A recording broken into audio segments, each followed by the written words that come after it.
the Antichrist to come and take the world for Lucifer.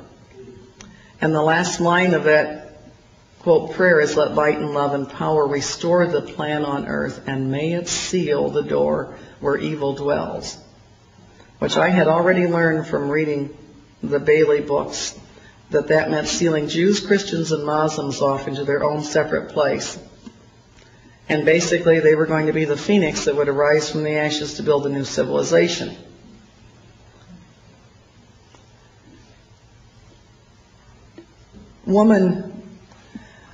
Delegates came back. The crowd was starting to thin out. It was getting close to 11 o'clock at night. He'd started at 6 p.m. at night. I guess folks had to go to work. And the woman that came next, stood next to me, very prim, little black lady, very neat, very trim. And she looked like she could have been an activist in any Black Baptist church in Detroit, head of the altar committee or something. And I turned to her as gently as I could. And I said, I hope it does not offend you, but I will not be reciting the great invocation with you. I will say my own prayer. She said, no, honey, that's all right. We all have our own paths to God. And I said, the reason I will not say the great invocation is the scripture said very clearly, the Antichrist would come and deny that Jesus was the Christ. I said, Benjamin Creme has denied it fervently all evening on behalf of this Maitreya character. And the woman said, there's been many Christs. I said, there's been one. His name is Jesus. And they turned from rows around and looked at me like I was from outer space. This is the church that the same area where Marianne Williamson later went to become guru and head of a large Michigan Unity church. And many of the same people were in attendance. And this was the Palmer Park church. She took the Warren church. At any rate, Benjamin Creme came in, and he promised the group they were going to recite the great invocation, and then he was going to have a transmission from Maitreya the Christ as soon as that thing was over. But they would say the great invocation first, and his literature said he'd been overshadowed by Maitreya the Christ everywhere and delivered a message. They started, from the point of light within the mind of God, may light stream forth, and I went nice and clear, and all the acoustics in that room were wonderful. Our Father, who art in heaven, hallowed be thy name. Thy kingdom come, thy will be done. And I did that every single stanza. And they got down to the last part and said, let light and love and power restore the plan on earth, and may it seal the door where evil dwells. And I said nice and clear, may Jesus Christ return to earth and end the evil present in this room tonight.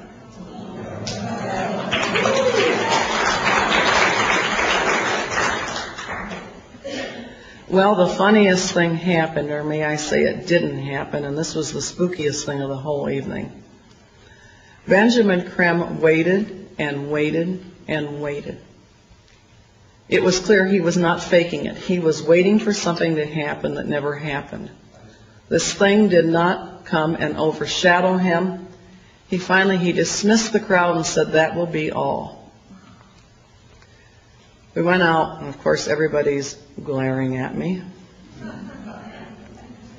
And Dan Butts, the one who was the master of ceremonies for the evening, glared at me.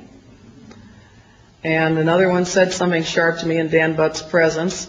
And I said, if your new Maitreya the Christ, Betreya the Christ, or whatever his name's supposed to be, were everything he was cracked up to be, one lousy Christian in the room reciting the Lord's Prayer shouldn't have stopped him. And we honestly thought things were going to happen. They were running ads in their magazines. They were publishing books. They really thought they were going to carry it off. And their magazines had ads, expect the Christ in the spring of 1982. And they thought things were going to happen on the day of the syzygy, March the 10th, 1982. And it was weather-wise, it was a disastrous day for the Detroit area. I drove my son to school, and we went through some floods to get there. And he read me an article from the Detroit Free Press by a reporter I had noticed had written many pro-New Age articles. In fact, the day after Benjamin Creme spoke, there were headlines in the Free Press with the same Dan Butts picture, hand in hand through the New Age. And she said, "Zoom, not doom." And she said this syzygy was a great thing. It meant maybe even a new Messiah was on his way. I was so depressed, so discouraged. The weather didn't add to my mood.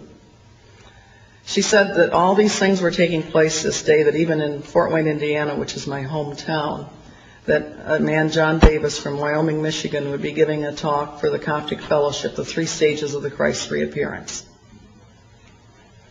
And I thought there's just no way to stop this. And I looked at that paper all day, and finally that afternoon, I picked up the phone. I don't know why. I picked up the phone and I called the Detroit Free Press. And I asked if I could please speak to the reporter who wrote the article. It was Ruth Seymour's byline. And they said she was unavailable. I left word, said I'm an attorney in downtown Detroit. I would like to speak to her. I have some material that might be of interest. She called me back approximately 15 minutes later. And I was going to say something very sharp to her, but she sounded so scared I couldn't bring myself to do it. And I said, "You've written several articles about the New Age movement." She said, "Yes, I have." I said, "How would you like to see the flip side of that movement?" She said, "What do you mean?" I said, "I've examined it carefully. It's identical to Nazism." She said, "Why do you say that?" And I quoted the Foster Bailey passage I read to you about Europe. And then I said, "They're using 666 and calling it a sacred number." She said, "Oh, creepy." I said, "I lecture on this every other week at St. Genevieve's School in Livonia." I said, "If you like, I would be very happy to make a copy of my lecture notes outline for you.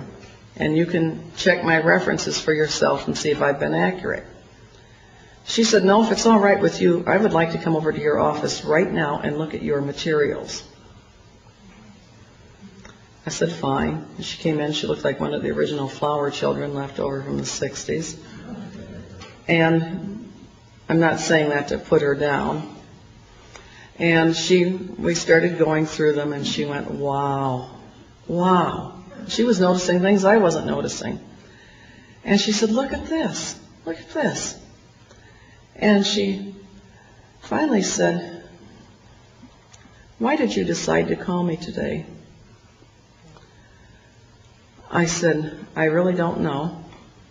She said, She said, "Knowing what you know about this," she said, "you had to have been only angry at my past work." I said, "Yes." She said, "I'll bet you thought of writing letters to my editors." In fact, I and every other attorney in the office, both Christian and Jewish, were going to write those letters. Several times we'd thought about a writing campaign, a serious writing campaign. She said, "I'll bet you thought of writing letters to my editor." And I said, "Yes, I thought of it." She said, "Well, it's a good thing you didn't. I wouldn't have listened." And then she persisted some more. She said, "What made you decide to call me today?" And I finally said, "Ruth, I really can't explain it." I said, "But I was looking at your article, and all at once I felt it very important that I talk to you immediately."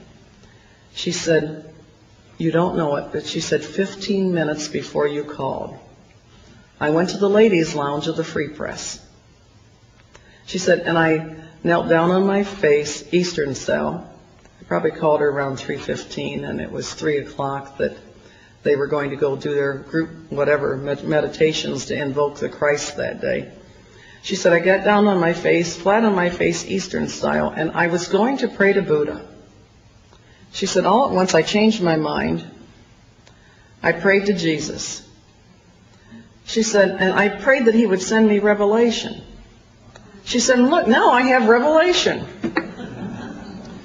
And she left my office a brand new Christian that night. And she then was determined that I should